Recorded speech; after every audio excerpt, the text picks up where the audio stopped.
I will call to order the regular board meeting of the Chicago Board of Election Commissioners. Good morning. My name is Maricel Hernandez. I'm the chair, and with me today is Commissioner June Brown Present. and Commissioner Laura Kotelman. Present. Next item on the agenda is consideration of the agenda. Uh,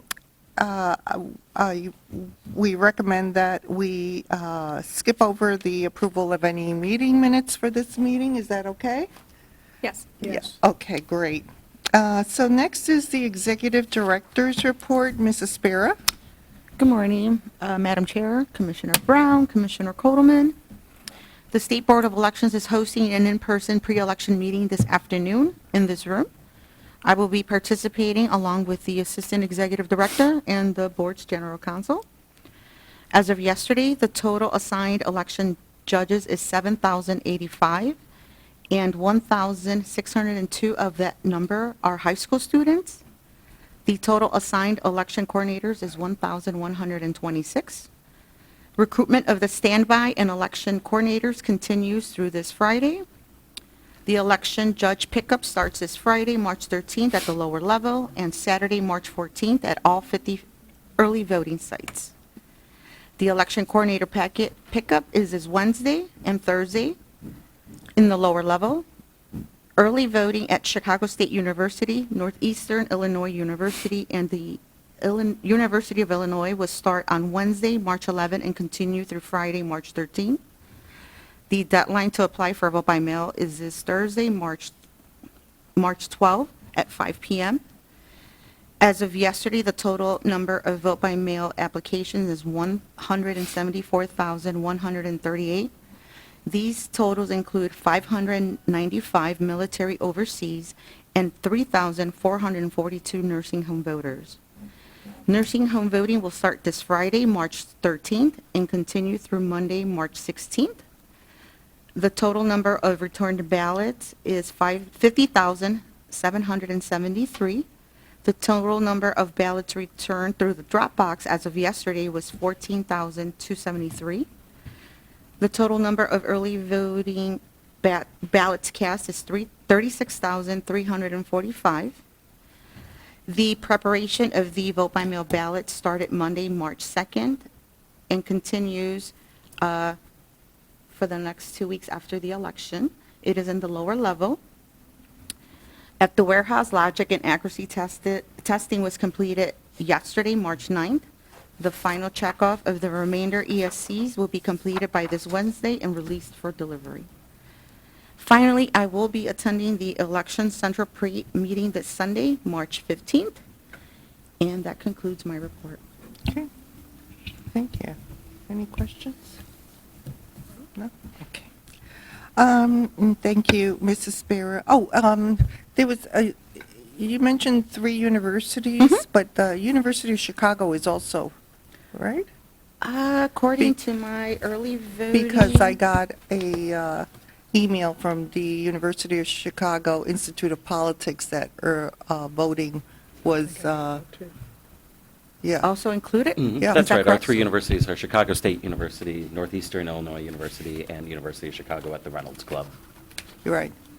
Right. So it's 4 universities. And There's only 3.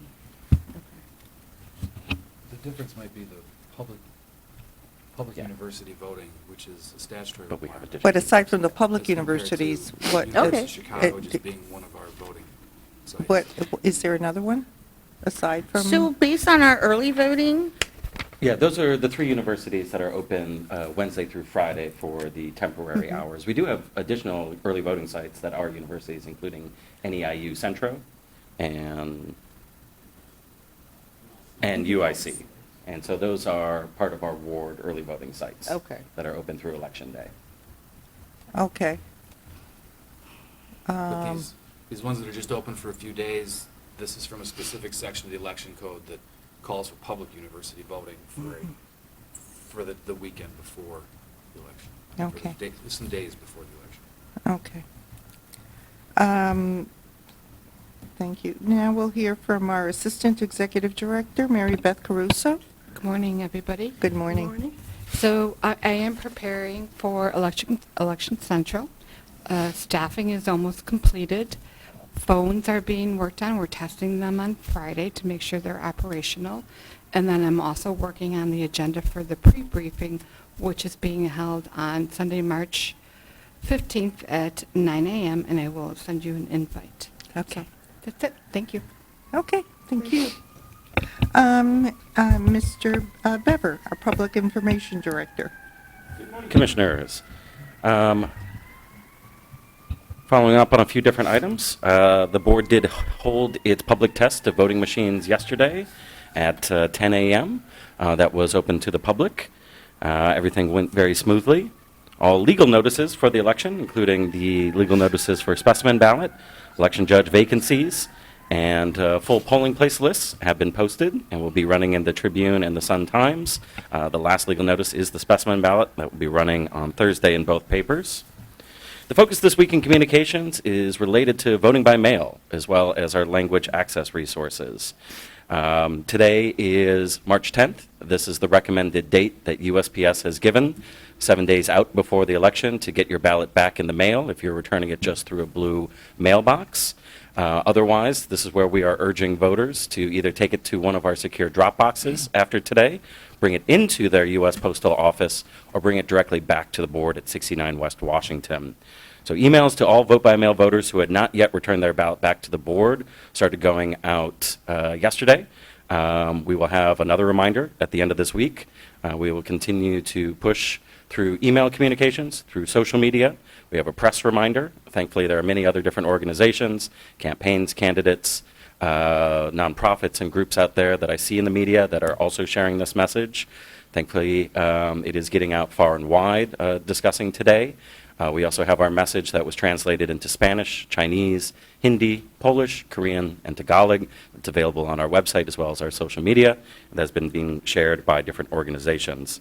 So we'll continue to get the word out and make sure that we are getting those ballots back as soon as possible and letting voters know that after today, they should be ensuring that they are seeing that postmark be made or they're returning their ballot directly back to secure Dropbox or to the board to have that peace of mind.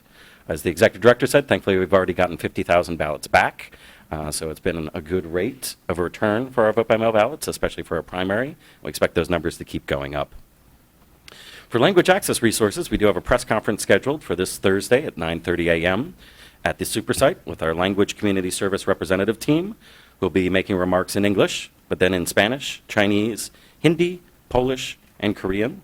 And this will talk about language access resources. We're very happy to say we have 34 early voting sites with bilingual voting officials. That's a record and very impressive for a primary election. So a big thank you to those early voting officials who are bilingual in those languages and who stepped up to serve this election, as well as the limited English proficiency resources for Election Day.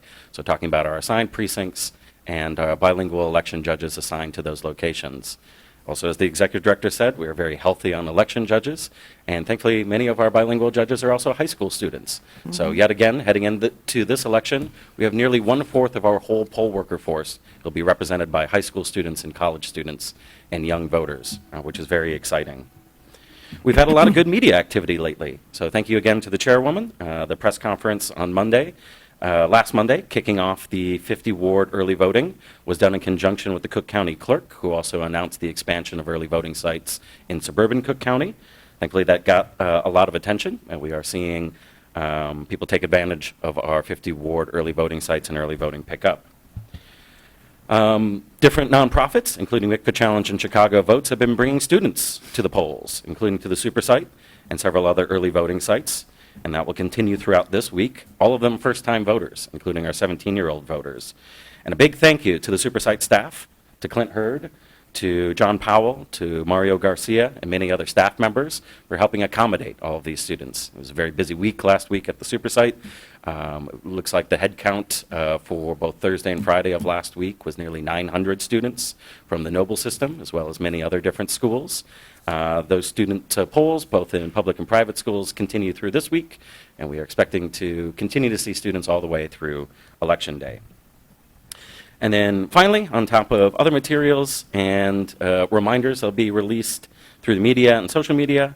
I did tape a video with AARP, the Chicago and the Illinois chapter, that will be premiering tomorrow, that we'll make sure to share on our social media and our website, and I'll make sure to share with the commissioners moving forward.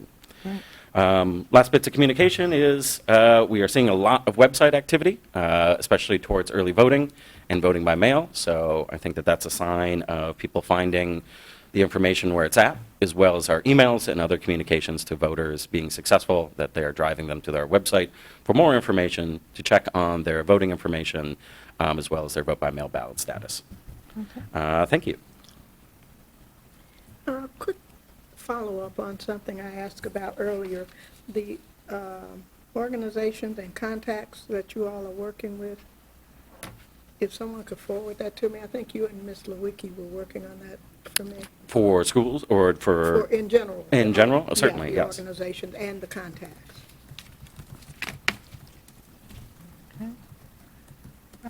I have just a follow-up on the today's date and the whole vote by mail and notifying people. Have you issued something to a press release to the news I have, organizations? and I will be sending that out as a reminder again today, Yeah, as I well think that as, would, if they could, if, and you making know. myself available as a press contact. Some interviews have cropped up.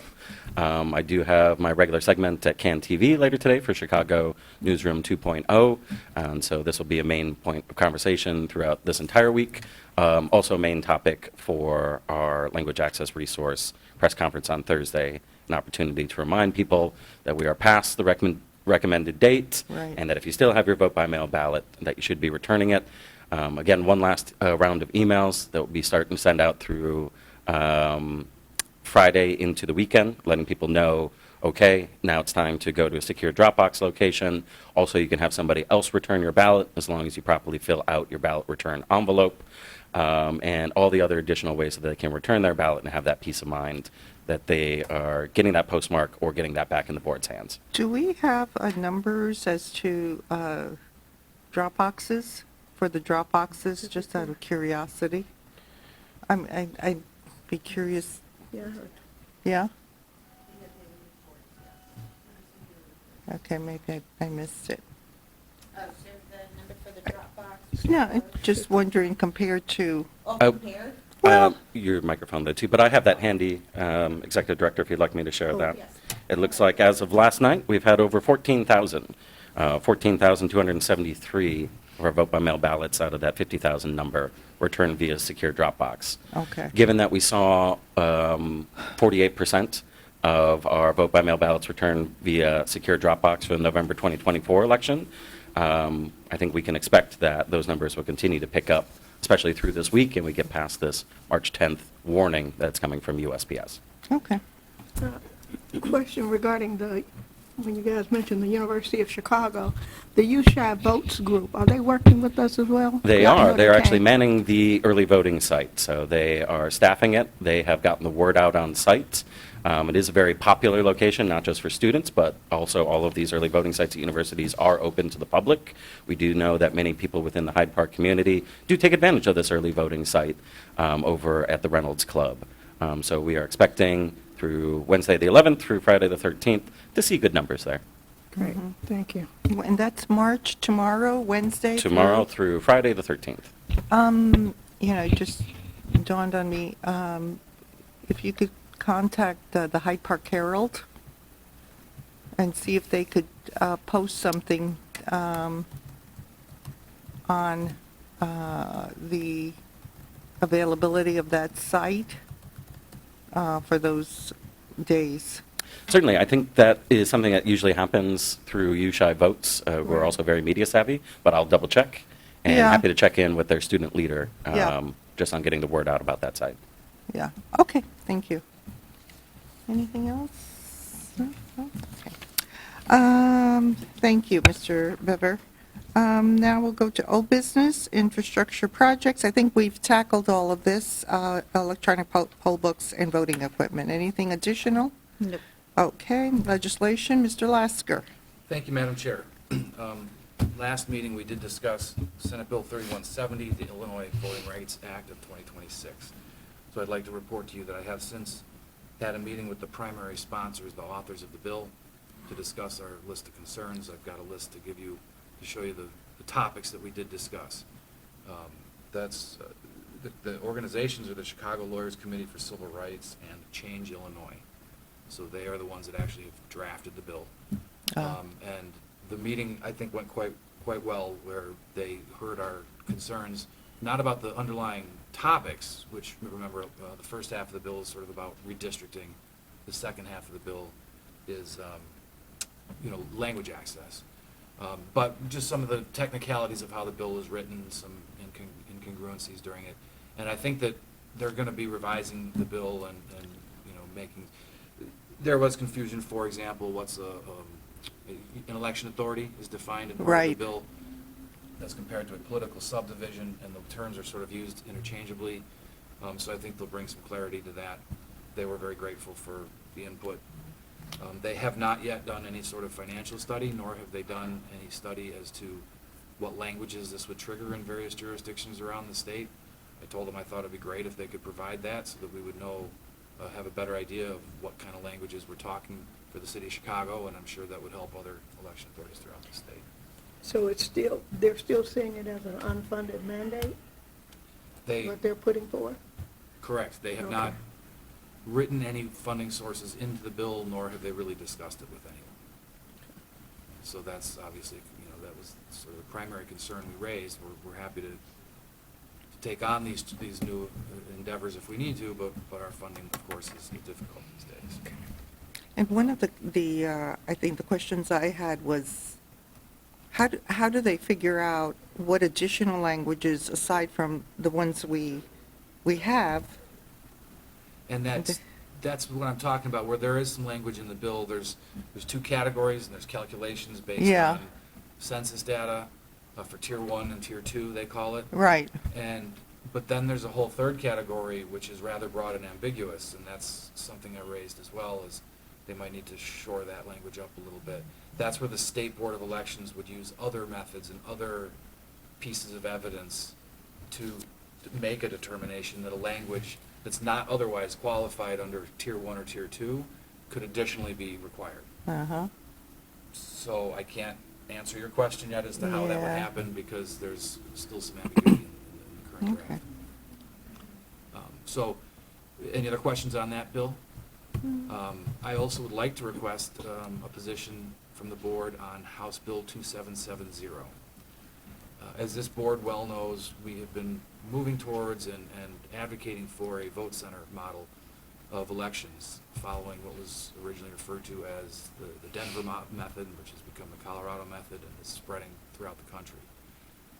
House Bill 2770, which currently is sponsored by Representative West, he's the chair of the Elections and Ethics Committee. It would provide that. What I think is nice about the bill is that it's an optional opt-in system. So Well, hold on. It would provide that, when you say would provide that, it would provide the ability for any election authority to, at its own choice, switch out of the old existing, the current precinct election model and adopt a vote center model. And the vote centers, of course, that's the universal voting sites. Any voter from the jurisdiction can go to any one of the sites. So the nice thing about this bill is that we wouldn't have to do it until we're ready, because it's optional. It's a part of the early voting statutes. It's an addition to the early voting statutes. And what they're basically saying is, if you want to abandon all your election day precincts, you can adopt this method, and then it provides minimal numbers of of vote centers that would be required. I'll go through the rough calculations of what that would mean for Chicago. I think the numbers are lower than what we would ideally, what we've discussed would ideally be here in the city. So that would be just a minimum, though. There's discretion, you can have more of them if you want. The way that this bill is drafted is that starting the 15th day before an election, and let me just pause, there's this is different rules, different numbers for different sized counties, right? And of course, we're in the bracket for the largest size county. So starting the 15th day before the election, we would have to have at least one vote center per 75,000 voters. I've done that math based on 1.5 million registered voters, which is approximately how many we have. That would mean 20 vote centers for starting the 15th day out and including the 5th day out of the election. Then for the 4th, 3rd, and 2nd, first days before the election, it's one vote center per 20,000 registered voters, that's 75. And then on election day, we would have a minimum of one vote center per 12,500, that's a minimum of 120 vote centers. Wow. So I'm not asking for the board to make the choice to move to the vote center method, but we have, through our legislative agenda, since before I was with the board, my predecessor, Jim Scanlon, had drafted a bill that this board had, requested through Springfield. There had never really been any traction, but now there's a bill that's been introduced by the committee chair. Mhm. And it's optional, and the numbers are not too burdensome. In fact, we would probably eventually go above and beyond those numbers. But it's it is a future, it's very likely the future of voting around Illinois as it is in other places. The vote center model is a more modern kind of polling site with the universal aspects of it. Technology allows for that. We would probably have to make a transition to ballot on demand. It's probably the easiest way that we would do that, to have every ballot available in every precinct. Well, not every precinct, in every vote center. We currently have the touchscreen markers, but we have fewer sites. So if we were to have, 120, because remember on Right. election day for all of our precincts, we only have one touchscreen per precinct. And then we've got our 50 vote centers that have anywhere from 5 to 80 in them. So we would either have to get more machines or switch to a ballot on demand where the voter comes up to the table, the voter checks in, and their ballot then is actually printed out of a printer right in front of them. Mhm. They then take that ballot into the ballot booth. Mhm. Lake County, Illinois uses that method. Our machines could accommodate that method. We would just need to tack on a printer at every check-in station. Okay. So, anyway, again, not asking for the board to make that move today, but I think to publicly support this bill, which is optional, no election authority would be forced into it. That's my request so that we can have our lobbyist Eric Blada start to spread the word that the board officially approves that.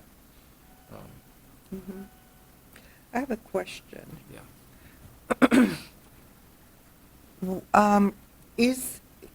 Would this bill allow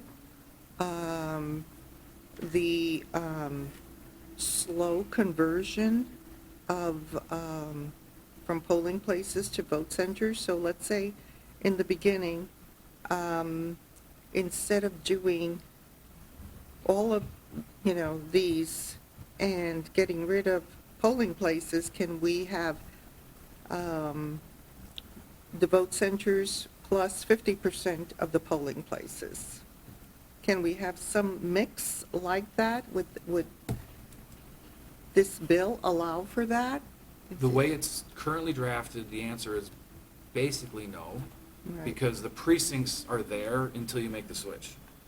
Under the existing law, currently, we can have as many universal early voting sites, and they can stay open on election day now, so we can have as many vote centers as we want right now. We currently have one in every ward plus the super site in here, so we have 52, that are there for the full cycle. If we make the change, it appears that the way the bill is currently written, we would have to have identified at least 120 At least, vote centers, at least 120 vote centers. yeah, They wouldn't all have to be open until election day, but we would have to have at least 120 of them identified. Of course, places that are currently serving as precinct polling places could readily become a vote if they're center big enough. for the ones that are big enough, correct? Yeah, yeah. So- I'm just concerned about access and, having voters be able to walk Yeah. to, the nearest vote center. And what happens if, we get rid of all these polling places and especially elderly people who don't have cars, who rely on public transportation, who have to walk in maybe in March where there may be snow, or November even, I think that one I thing don't that the know. city and its politicians would have to adjust to is, we have, this really, really robust mapping system now. You've seen examples of it, of the data that we can put in our own mapping system to identify things like, where are the voters, where are the highest needs, where are the buildings with seniors and disabilities. It would be, my recommendation that when you make the map of vote centers, it be done geographically, based on voter density, things like that. With the way that the aldermanic map, the ward map is drawn, those wards meander all over the place. It's not necessarily, I think that what's best for the voters might not necessarily result in the same number of sites per ward, Mhm. because you wouldn't be basing it on these sort of arbitrary boundaries, but targeting where the voters actually are. It would take preparation for this board and jurisdiction this large. It would take a lot of preparation for us to be ready to make the switch yeah. for one election. Yeah. And yeah. so, again, but it's an opt-in program. So, anyway, you may all follow up with me individually on this issue. I just wanted to raise it, because it is a pending bill. I just want to know if the commissioners have any other I preliminary kinda- thoughts. Yeah, well, just a question. Are there, based on any support, I know it's election administration, but support of any bill, are there any issues and concerns that arise from us as a neutral board supporting it publicly? I don't know, the board has a long history of advocating for things that under election administration, that it, I heard you Yeah. mention Scanlon, but just that it's an actual political bill, 27 from the House. Are there any issues and concerns? That would be my. well, I certainly have concerns about any bills that would have an apparent partisan nature. Mhm. I do think that it's appropriate for an election authority to advocate on behalf of election administration. I know that the County Clerks Association does that on behalf of county clerks. I know that the AECOI organization does that on behalf of other election commissions. We often get contacted by the legislators and others who are, proponents or opponents of bills, I guess mostly proponents. If there are concerns specifically that you have, I would of course be happy to hear them and talk about them with our Well, I'm lobbyists. just looking for counsel on it. If you give me advice and counsel on whether or not it's a good idea. I know that you referenced Jim Scanlon as having suggested something, and maybe internally, but this being a bill, like anything like that, are there specific concerns? And you don't have to answer it now, Yeah. I'm just raising it as something that popped into my mind as us, as a neutral, unattached Yeah. agency. But How my do we feel? understanding is that Scanlon's history and the board's history was not just internal. He actually drafted a bill that was, presented to the legislature. That's only one topic. My understanding is that the board has maintained a legislative agenda. Oh, I'm sure we have a legislative agenda. I'm saying on a specific topic bill, Yeah. our public support that wasn't from us. How does that fit with us? That's just Yeah. my question. Well, I share your concerns, and so as we move forward, by all means, looking at bills individually as to ones that are political in nature, and we want to avoid that, I think that's definitely something we need to continue doing. Again, if any of the commissioners have, I'm not advocating for a legislative position for myself. I'm doing that because I think that what I'm doing is carrying out the tradition of the board. So, if the commissioners want to move in a different direction, by all means, I will follow your directions. No, I'm just asking for counsel Yeah. and highlighting issues and concerns. I'm not asking Okay. whether or not how we want to go with it. I just really, what would be some of the things that, maybe the barriers to success that we should look at? That's just my concern. Got it, okay. Yeah, if So you could it's share very- that with us, that would be great. Yeah, yeah. Okay. Duly noted, yes, thank you. Yeah. So as far as legislation beyond that, Mr. Blada has indicated that we've seen the omnibus bill is very much the same omnibus bill from last fall, nothing concerning in it. The what he's hearing is that that's really the only election-related matters that are going to move anywhere this spring.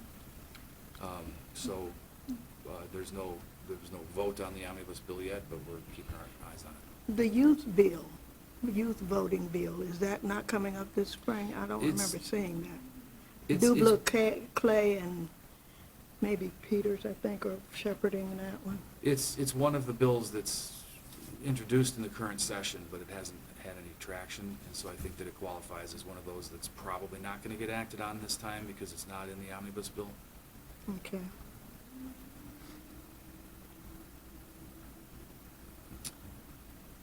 So with that, that's my legislative report. Any other questions? Okay. Well, I think, you know, we should think about this a little bit. Yeah. And, you know, I don't know. That kind of, the fact that we have to choose, we would choose one or the other,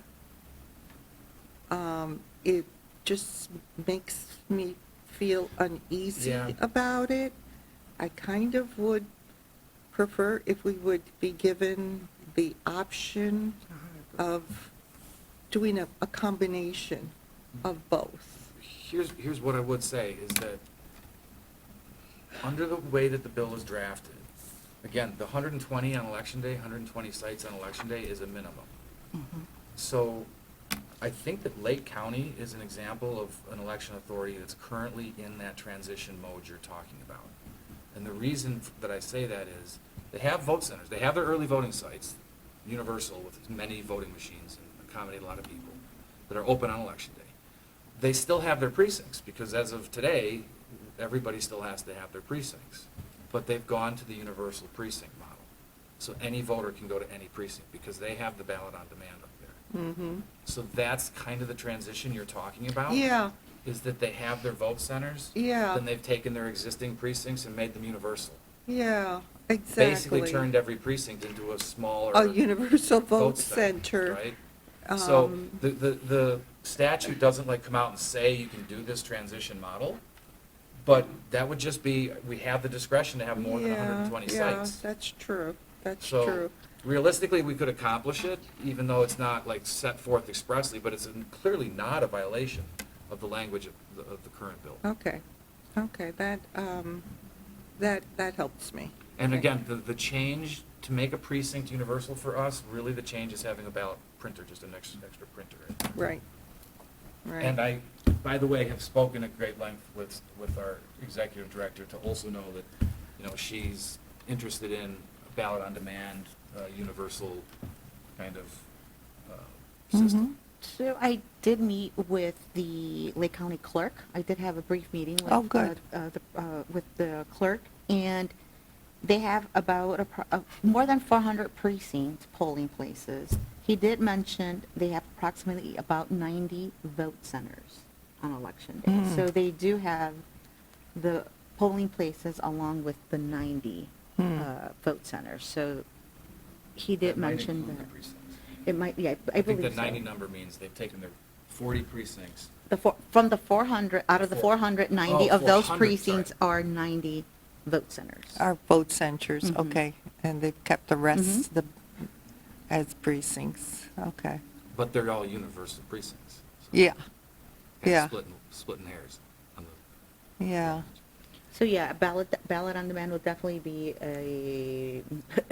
we definitely would need funding. We do have extra touchscreens with the Yeah, but we reduction of need a lot precincts, but we more. definitely would need more. And So we do have a printers. couple Yeah, we- extra at the yeah. warehouse, but we not have enough to meet this requirement, or at Yeah. least minimum requirement. Okay, okay. Any further questions? No? Okay. And that concludes your report? Yes, thank you, Madam Chair. Thank you. Well, by when would you need some comments from us? So I don't think there's an immediate hurry, because this is not in the omnibus bill. Okay. And the reports from our lobbyist are that this spring session is probably not going to include other things. Okay. I also note that while this bill on February 12th was referred to the Ethics and Elections Committee, its only sponsor still listed as Chairman West. So it doesn't seem to be moving quickly. Good. I wanted to give you the opportunity to hear about it and discuss it, the three of you, in a public meeting, because as we know, Open Meetings Act, you can't have that kind of a conversation when you speak to me individually. We can, as far as I'm concerned, if you want to bring this back up in a future meeting, we can do that, and I'm always open to individual conversations. Okay, well, yeah, I just don't want to get it lost, you know, Yeah. amidst all the other things that we're doing. So if you can follow up with us, and Absolutely. also, as Commissioner Brown said, you know, give us any of your thoughts and advice, that would be great, okay? Got it, yep, thank you. Okay. We have no new business. Legal report? Thank you, Madam Chair. On March 2nd, I had another follow-up meeting with the Illinois Attorney General's office on preparations for Election Day.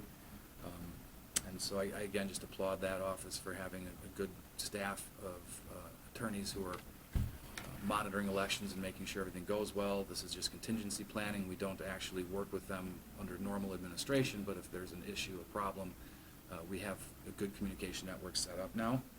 This is in addition to, as Executive Director Aspera mentioned, this afternoon in this room, we're hosting a meeting. The meeting is actually coordinated by the State Board of Elections. It's a traditional pre-election meeting, along with the Illinois Attorney General's office, the Cook County State's Attorney's office, and the Cook County Clerk's office. This is the first time that we're meeting in person again. These meetings used to happen in person, and then the pandemic hit, so we're happy to be having it here in this room today. We do have a good roster of attorneys confirmed for Election Central, so we'll be ready for that briefing this coming Sunday and ready for Election Day. And as far as electoral board cases, just yesterday, the last case from the State Board of Elections that was pending on judicial review, actually on appeal, was resolved with an order from the appellate court. That's 8 days before the election. As a reminder, the legislature had given us an additional 28 days to handle these cases. Yet the State Board's last case was just decided by the appellate court yesterday. Theoretically, it could go to the Illinois Supreme Court. I doubt it. That case involved the first congressional district candidate on the Republican ballot who the State Board ruled off the ballot, and the Circuit Court and the appellate court now have not changed that decision. So, Okay. and that's the legal report for today. Okay, thank you. I have a quick follow-up to something you mentioned a while ago, and you just mentioned the Ethics Committee. Is there a status on our revised ethics statement or policy? No, I was just back in touch with Mary Robinson last week, and so I think that immediately after this election, that'll be a top priority, get that nailed down.